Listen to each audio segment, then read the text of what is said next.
உங்கள் அனைவர் மீதும் சாந்தியும் சமாதானமும் உண்டாவதாக.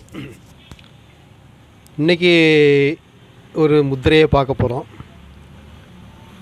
வயோதிக காலத்தில் கைகால் வலி, முட்டு வலி, இந்த ஜாயிண்ட் வலி, இந்த மாதிரி பிரச்சனைகளுக்கு ஒரு முத்திரை இருக்குது. சந்தி முத்திரைன்னு பேர். இந்த சந்தி முத்திரையை நம்ம இதுவும் ஒரு 20 நிமிஷம் 30 நிமிஷம் நம்ம பண்ணால், ரெகுலராக பண்ணால், இந்த சந்தி முத்திரையை பண்ணால் முட்டு வலி, அந்த ஜாயிண்ட் வலி, முழங்கால் வலி, கை வலி, தோள்பட்டை வலி, இந்த மாதிரி வலிகள் நிவாரணம் கிடைக்கும். இது எப்படி செய்யணும்னு சொன்னால், வலது கையில் மோதிர கை, அதாவது மோதிர விரலை இப்படி வச்சு, வலது கையில் நல்லா பார்த்துக்கிடுங்க.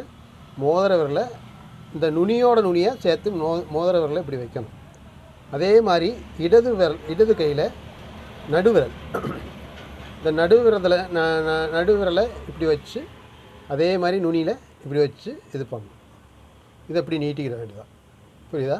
இந்த மாதிரி நீட்டி வச்சுருந்தோன்னா இதை ஒரு 20 நிமிஷம் இப்படியே சாதாரணமான இப்படி நம்ம தொடைக்கு மேலே வச்சுக்கலாம். தொடைக்கு மேலேயே வச்சு செய்யலாம். இப்படி நுனியாக இருக்கணும். அதாவது இப்படியும் வைக்கக்கூடாது, இப்படியும் வைக்கக்கூடாது. இந்த நுனிக்கோட விரலோட நுனியும் சேர்ந்து இப்படி வச்சு நம்ம செஞ்சால் நாளடைவில் இந்த முட்டுகால் வலி, தொடை வலி, இந்த மாதிரி கழுத்து வலி, ஜாயிண்ட் வலி, இந்த மாதிரி வலிகள் நிவாரணம் கிடைக்கும். வயசான காலத்தில் இது ஒரு நல்ல ஒரு முத்திரை. இதை நீங்கள் செஞ்சுட்டு வாங்க. உங்களுக்கு ஒரு குறைஞ்சது ஒரு 30 நாளில் உங்களுக்கு பலன் தெரியும், இதில் உள்ள பலன். ஏன்னா வயோதிக காலத்தில் நிறைய பேர் இந்த மாதிரி வலியோடு கடந்து அவசப்படுறாங்க. அதனால் இந்த இதை நான் தெரிவிக்கிறேன். அஸ்ஸலாமு அலைக்கும் வரஹ்மத்துல்லாஹி வபரகாத்துஹு. நல்லா கவனிச்சுக்கிறீங்க. நான் நுனியாக செய்வேன். சரியா?